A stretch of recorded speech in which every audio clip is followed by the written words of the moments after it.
The devil made us do it. Governor William Phips writes to England about the witch hunt. Welcome to the Salem Witch Hunt Daily Report for February 21st, 2024. I'm Josh Hutchinson. On February 21st, 1693, Governor Phips wrote to the Earl of Nottingham, updating him on the status of the witch trials. The Earl would receive this letter May 24th. The letter reads as follows: Boston, in New England, February 21st, 1693.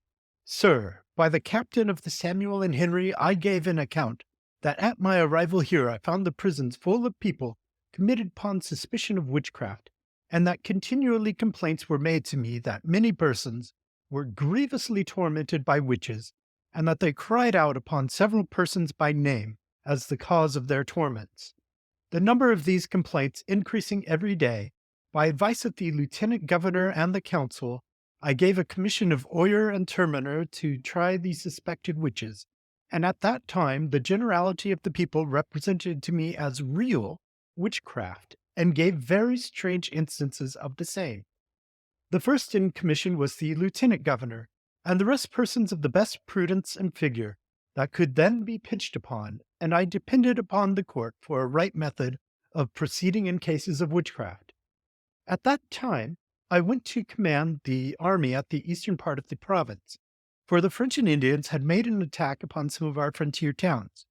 I continued there for some time, but when I returned, I found people much dissatisfied at the proceedings of the court, for about 20 persons were condemned and executed, of which number some were thought by many persons to be innocent. The court still proceeded in the same method of trying them, which was by the evidence of the afflicted persons, who, when they were brought into the court, as soon as the suspected witches looked upon them, instantly fell to the ground in strange agonies and grievous torments. But when touched by them upon the arm or some other part of their flesh, they immediately revived and came to themselves. Upon which they made oath that the prisoner at the bar did afflict them, and that they saw their shape or spectre come from their bodies, which put them to such pains and torments. When I inquired into the matter, I was informed by the judges that they begun with this, but had human testimony against such as were condemned, and undoubted proof of their being witches. But at length I found that the devil did take upon him the shape of innocent persons, and some were accused of whose innocency I was well assured, and many considerable persons of unblameable life and conversation were cried out upon as witches and wizards.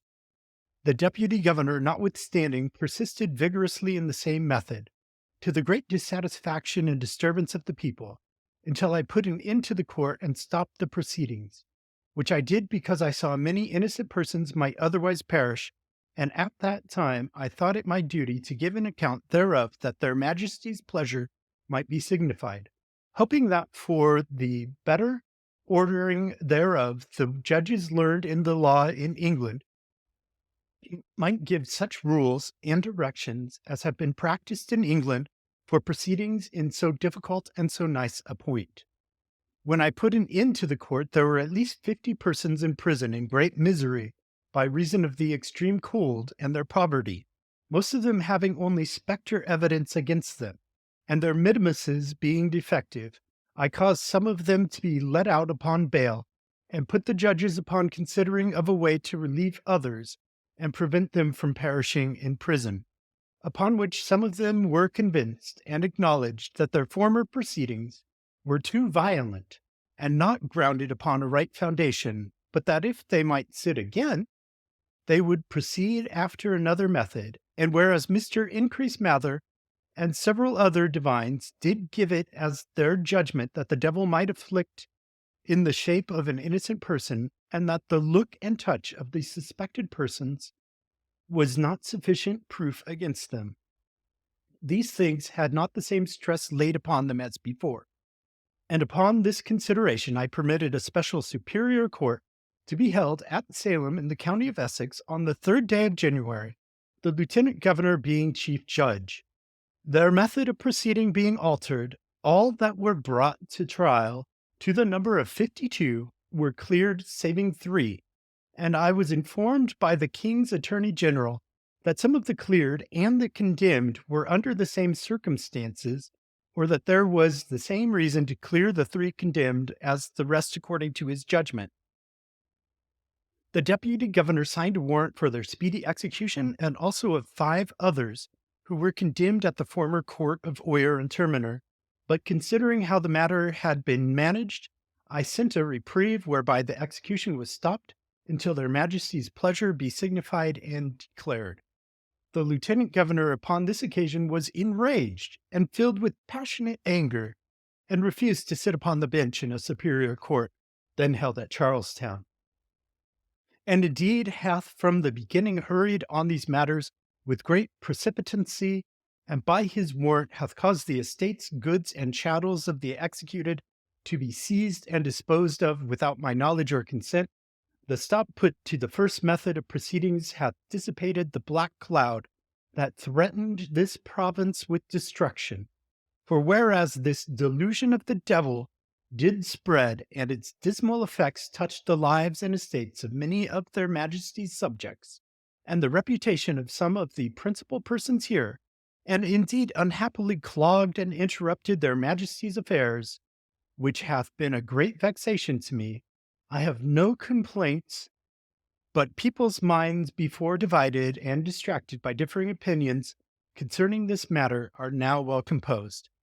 I am, sir, your lordship's most faithful, humble servant, William Phips.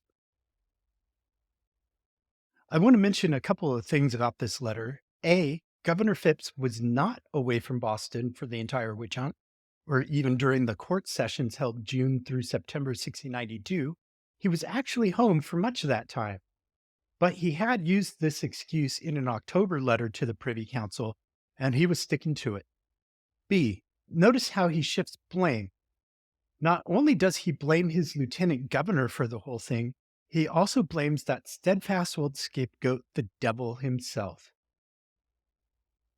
This has been today's Salem Witch Hunt Daily Report. Tune back in tomorrow. Thank you. Have a great today and a beautiful tomorrow.